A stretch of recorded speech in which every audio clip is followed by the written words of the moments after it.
एक ऐसा क्वेश्चन जो कि हमेशा लोगों को परेशान करता है कि हमें कौन से फंड में इन्वेस्टमेंट करना चाहिए। तो इन्वेस्टमेंट करने के लिए हमेशा आपको ऐसे फंड को सेलेक्ट करना चाहिए जो इन सारे फंड का कॉम्बिनेशन हो। जैसे उस फंड के अंदर मिड कैप भी होना चाहिए, स्मॉल कैप भी होना चाहिए, लार्ज कैप भी होना चाहिए। इन सारे फंड का डाइवर्सिफाई हो, उस फंड को हमें हमेशा सेलेक्ट करना चाहिए। वो फंड आपके लिए ज़्यादा बेटर ऑप्शन होता है। इसके साथ ही साथ आपका पैसा हर सेक्टर में इन्वेस्टेड होना चाहिए। अगर आपका फंड डाइवर्सिफाई होता है तो लॉन्ग टर्म में चल करके आपके लिए रिस्क वहाँ पर कम हो जाता है और रिटर्न आपको ज़्यादा देखने को मिलता है। इसीलिए जब भी इन्वेस्टमेंट करो अपने फंड को ज़्यादा से ज़्यादा डाइवर्सिफाई करके रखो ताकि आपको आगे चल करके रिटर्न अच्छा जनरेट हो। इस वीडियो में SBI म्यूचुअल फंड का एक ऐसा फंड बताने वाला हूं जहां पर आपको रिस्क कम होता है और रिटर्न ज़्यादा जनरेट होता है। और यह जो फंड है SWP के अंतर्गत भी आ जाता है। अब ये SWP क्या होता है इसको समझने से पहले हम शॉर्ट में समझ लेते हैं SIP और लमसम में क्या अंतर होता है। नंबर 1 SIP क्या होता है? SIP का मतलब होता है सिस्टमैटिक इन्वेस्टमेंट प्लान, जहां पर हम अपने पैसों को सिस्टमैटिक तरीके से इन्वेस्टमेंट करते हैं पर मंथली। वो 500 रुपया होता है, 1000 रुपया होता है, 2000 रुपया होता है। हम पर मंथली अमाउंट पे करते हैं, उसे SIP कहा जाता है। नंबर 2 लमसम क्या होता है? लमसम में आप वन टाइम पेमेंट करते हो, डायरेक्टली पेमेंट करते हो। लाख रुपया, 2 लाख रुपया, 5 लाख रुपया का आप डायरेक्टली अमाउंट पे करते हो वन टाइम में, उसे लमसम कहा जाता है। एंड नंबर 3 आ जाता है SWP का फुल फॉर्म होता है सिस्टमैटिक विड्रॉल प्लान, जहां पर आप अपने पैसों को सिस्टमैटिक तरीके से विड्रॉ कर सकते हो। फॉर एग्जांपल ये लमसम की तरह तो स्टार्टिंग में होता है कि आप वन टाइम में यहाँ पर पेमेंट करो, उसके बाद आप पर मंथली यहाँ से इनकम जनरेट कर सकते हो। 8,000 की, 10,000 की, 15,000 की, इस प्रकार से आप मंथली वाइज इनकम जनरेट कर सकते हो, जिससे SWP कहा जाता है। इसी वीडियो के अंदर मैं आपको SBI का एक ऐसा फंड बताऊंगा जहां पर रिस्क कम होता है और रिटर्न ज़्यादा जनरेट होता है, वो भी SWP प्लान के अंतर्गत आ जाता है। लेकिन उससे पहले हमें कुछ चीज़ें समझना ज़रूरी होता है। जैसे यहाँ पर आप अगर इन्वेस्टमेंट करते हो तो आपको 17% का रिटर्न देखने को मिल जाता है।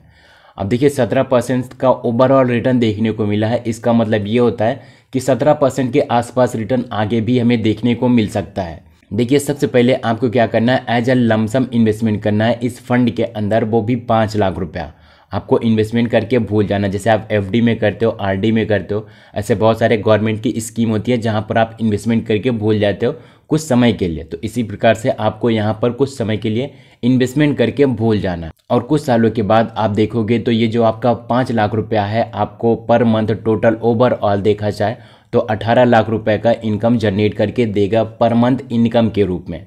टोटल आप इतनी सैलरी उठा सकते हो एंड उसका ओवरऑल जो आपको बाद में फाइनल रिजल्ट मिलेगा वो मिलेगा आपको 57 लाख रुपए का। ये बहुत ही बेहतर प्लान होता है इन्वेस्टमेंट करने के लिए। आपको पता होना चाहिए कि SWP प्लान में किस प्रकार से इन्वेस्टमेंट करना है। तो चलो कौन सा फंड होता है, किस प्रकार से इन्वेस्टमेंट करना है, सारी चीज़ें डिटेल में हम समझते हैं।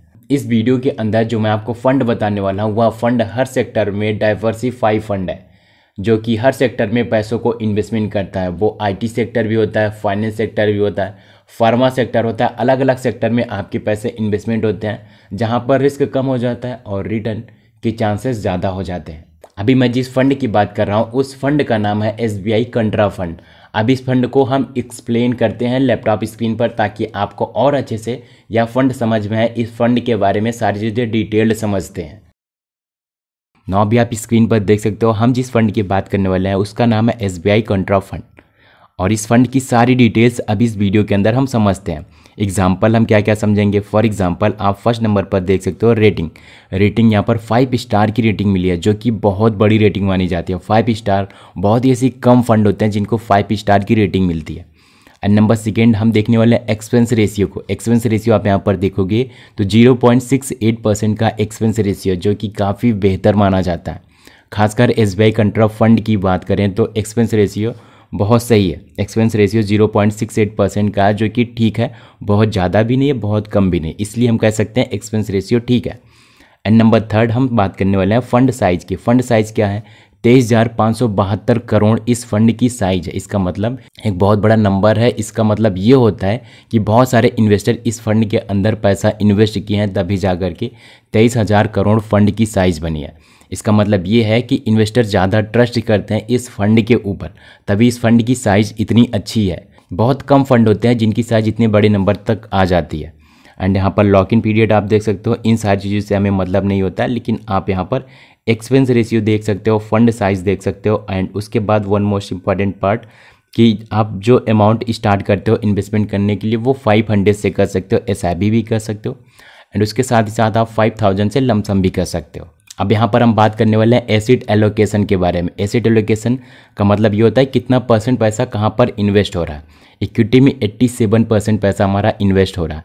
तो इक्विटी क्या होता है? इक्विटी का मतलब होता है कि आपका पैसा स्टॉक में जा रहा है, जो कि काफ़ी सही चीज़ है, वहाँ से हमें रिटर्न ज़्यादा अच्छे जनरेट होते हैं। एंड 7.51% जो जा रहा है वो डेप्थ में जा रहा है। डेप्थ का मतलब ये होता है कि आपका पैसा जो कि सेफ होते हैं, सिक्योर होता है, ऐसी जगह पर आपके पैसे जा रहा है 7.51%। और उसके बाद आप large cap, mid cap, small cap की मैं बात कर रहा हूँ, तो कि आपका फंड डाइवर्सिफाई होना चाहिए। तो आप देख सकते हो जो लार्ज कैप में है वहाँ पर 41.95% वहाँ पर पैसा जा रहा है। एंड मिड कैप में 31.92% जा रहा है। एंड उसके साथ ही साथ स्मॉल कैप में भी 14.08% पैसा आपका जा रहा है। लार्ज कैप में 41% का जा रहा है। इसका मतलब ये होता है कि उतना ज़्यादा रिस्की नहीं है, मतलब रिस्की तो है बट उतना ज़्यादा नहीं रिस्की है, बिकॉज लार्ज कैप एक ऐसा फंड होता है जहाँ पर रिस्क कम होता है। और मिड कैप में वहाँ पर 31% जा रहा है। और उसके बाद स्मॉल कैप होता है। अब हम बात करने वाले हैं टॉप सेक्टर की। टॉप सेक्टर में आप देख सकते हो 18% पैसा आपका जा रहा है फाइनेंस में। और उसके बाद 15% पैसा जा रहा है एनर्जी में। और टेक्नोलॉजी में जा रहा है 7% पैसा। नाउ अभी आप देख सकते हो होल्डिंग्स की जो मैं आपको बता रहा था, 97 कंपनीज़ में आपके पैसे लग रहे हैं। कोई एक दो कंपनी में नहीं लग रहे हैं कि अगर वो कंपनी लॉस हो गई तो आपका अमाउंट लॉस हो जाएगा। नहीं, यहाँ पर आप देख सकते हो 97 कंपनीज़ है जहाँ पर आपके पैसे इन्वेस्ट हो रहे हैं। अगर लॉस में जाएगी तो एक दो कंपनी लॉस में जाएगी, इससे ज़्यादा 2-4 कंपनी लॉस में जाएगी, लेकिन सारी की सारी कंपनी तो लॉस में नहीं जा सकती ना। इसलिए बहुत ज़्यादा रिस्की नहीं होता। आई मीन रिस्क होता है बट उतना ज़्यादा नहीं।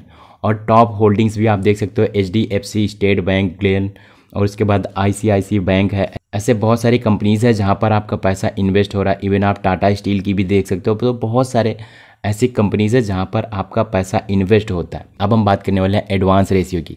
तो यहाँ पर आप देख सकते हो 14.09% अल्फ़ा मिला हुआ है। अल्फ़ा का मतलब ये होता है कि जब बेंचमार्क को कोई फंड पार करता है, इसका मतलब ये होता है कि उसकी परफॉर्मेंस अच्छी है, बहुत टाइम से अच्छा रिटर्न दे रहा, तो उस फंड को अल्फ़ा मिलता है। तो इस फंड को अल्फ़ा मिला हुआ 14% का, ये बेंचमार्क को पार करता है दूसरे फंड की, तब उसे अल्फ़ा प्रोवाइड किए जाते हैं। तो इसलिए कह सकते हैं यह फंड भी अच्छा है। नाउ अब हम बात करने वाले हैं रिटर्न्स एंड रैंकिंग की। तो अभी आप देख सकते हो रिटर्न्स की अगर हम बात करें तो एक साल में 48% का रिटर्न मिला हुआ है, जो कि काफ़ी बड़ा नंबर होता है। एक साल का तो हम गारंटी नहीं ले सकते, जितनी लॉन्ग टाइम तक आप इन्वेस्टमेंट करोगे उतना ज़्यादा आपको बेटर होता है। तो 3 ईयर्स का आप देखोगे तो 13% का रिटर्न मिला हुआ, जो कि ठीक ठाक है। अगर इसी प्रकार से आपको रिटर्न मिलेगा तो आपकी पैसों की वैल्यू बहुत ज़्यादा हो जाएगी। एंड 5 ईयर्स में आप देख सकते हो 28.4%, मतलब 28% का रिटर्न देखने को मिला है। एंड ओवरऑल देखोगे तो फिर 17% का रिटर्न आपको देखने को मिला हुआ है। इसका मतलब ये कह सकते हैं कि जो फंड मैनेजर हैं, जो इस फंड को मैनेज करते हैं, उन्होंने काफ़ी अच्छा रिकवर करके बहुत बढ़िया काम किया हुआ है इस फंड पर, तभी ओवरऑल 17% का यहाँ पर रिटर्न मिल रहा है। ना जो नेक्स्ट इंपॉर्टेंट पॉइंट आ जाता है वो आता है फंड मैनेजमेंट। जो फंड मैनेजमेंट है, अगर आप उसके बारे में देखेंगे तो 2018 से इस फंड को जो मैनेज कर रहे हैं वो दिनेश बालचंद्रन मैनेज कर रहे हैं, जो कि हम कह सकते हैं कि काफ़ी ज़्यादा टाइम से इस फंड के अंदर ये प्रेजेंट है। इस डेटा को देख करके ये पता चलता है कि जो फंड मैनेजर हैं काफ़ी अच्छे तरीके से फंड को मैनेज कर रहे हैं। ओके, तो SWP प्लान को स्टार्ट करने के लिए हमें सबसे पहले एज अ लमसम अपने पैसों को इन्वेस्ट करना होगा। हम फॉर एग्जांपल मान करके चलते हैं कि आप 5 लाख रुपए को एज अ लमसम इन्वेस्ट करते हो। तो आ जाओ स्क्रीन पर, सारी चीज़ें समझते हैं। अभी हम आ चुके हैं लमसम कैलकुलेटर पर। हम यहाँ पर क्या करते हैं, 5 लाख रुपये टाइप कर लेते हैं। यहाँ पर मैंने 5 लाख रुपया ले लिया। एंड यहाँ पर हम रिटर्न की बात कर लें तो आपको यहाँ पर 17% का रिटर्न देखने को मिल जाता है, वो भी 10 सालों के लिए। हम यहाँ पर 10 सालों का लेते हैं। एंड उसके बाद आप देख सकते हो यहाँ पर 24 लाख रुपए आपका टोटल अमाउंट जनरेट हो जाता है। तो हम 24 लाख रुपए को टोटल कैलकुलेट नहीं करते, हम कैलकुलेट करते हैं कि आपको 20 लाख रुपए मिला। 10 सालों के लिए पहले अमाउंट इन्वेस्टमेंट करना होगा, फिर आपके पास बन जाते हैं 20 लाख रुपये 10 साल के बाद। अब हम क्या करते हैं, SWP के अंदर ले जाते हैं एंड वहाँ पर समझते हैं कैसे आपको पर मंथ यहाँ से इनकम जनरेट होगी। तो अभी आप देख सकते हो हम आ चुके हैं SWP कैलकुलेटर के अंदर। अब हम यहाँ पर क्या करते हैं, अमाउंट टाइप करते हैं 20 लाख रुपया। ओके, यहाँ पर हमने 20 लाख रुपया अमाउंट टाइप कर लिया एंड उसके बाद हमें क्या करना है, withdrawal per month. Withdrawal per month के अंदर हमें कितना रुपया जनरेट करना है, पर मंथ कितनी इनकम जनरेट करनी है। तो फॉर एग्जांपल हमें 15,000 रुपया पर मंथ चाहिए, तो यहाँ पर हम टाइप कर लेते हैं 15,000। एक्सपेक्टेड रिटर्न हम फॉर एग्जांपल ले लेते हैं कि हमको यहाँ पर 15% का रिटर्न मिल रहा है एंड उसके बाद हम यहाँ पर टाइम रख देते हैं कि मुझे 10 साल तक पर मंथ इनकम चाहिए 15,000 रुपये की। उस 20 लाख रुपए में से आपको 10 सालों के लिए 15,000 की इनकम भी मिलती है। तो आप जो टोटल अमाउंट इन्वेस्टमेंट कर देते हो वो आपको पता है 20 लाख रुपया। एंड वहाँ पर आप जो अमाउंट विड्रॉ करते हो, मैंने आपको बताया था कि आप 18 लाख रुपये की पर मंथ इनकम जनरेट कर सकते हो। तो वहीं 2 लाख रुपया अब आपके बन जाएंगे यहाँ पर टोटल 41 लाख रुपया। तो ये कैसे हुआ, जो आपने 20 लाख रुपया अमाउंट इन्वेस्टमेंट किया था उसमें से आपको परसेंटेज मिल रहा था और उसके साथ ही साथ आपको SWP के अंदर सैलरी भी पर मंथ मिल रही थी। तो ये था SBI का कंट्रा प्लान, जहाँ पर आप अगर इन्वेस्टमेंट करते हो तो आप एक अच्छा खासा रिटर्न जनरेट कर सकते हो SWP के अंदर। तो आप इन्वेस्टमेंट करने के लिए 3 लाख रुपया, 5 लाख रुपया, आपके पास जितना भी अमाउंट हो आप उतने अमाउंट से एज अ लमसम पे करके स्टार्ट कर सकते हो। एंड जब आपका लमसम वाला प्लान कंप्लीट हो जाता है तो आप उस अमाउंट को एज अ SWP में इन्वेस्टमेंट करके पर मंथ इनकम जनरेट कर सकते हो। दोस्तों, मेरा ये कोई पर्सनल रिकमेंडेशन नहीं था। इन्वेस्टमेंट करने से पहले एक बार आप अपने एडवाइजर से जरूर कंसल्ट कर लेना। आई होप कि वीडियो आपको पसंद आई होगी। वीडियो पसंद आई तो वीडियो को लाइक करना, चैनल पर नया तो चैनल को सब्सक्राइब करना। अगर आपका कोई भी कमेंट है तो मुझे कमेंट बॉक्स में कमेंट करके बताना, मैं इस पर वीडियो ज़रूर लाऊंगा। So guys, finally thank you for watching this video.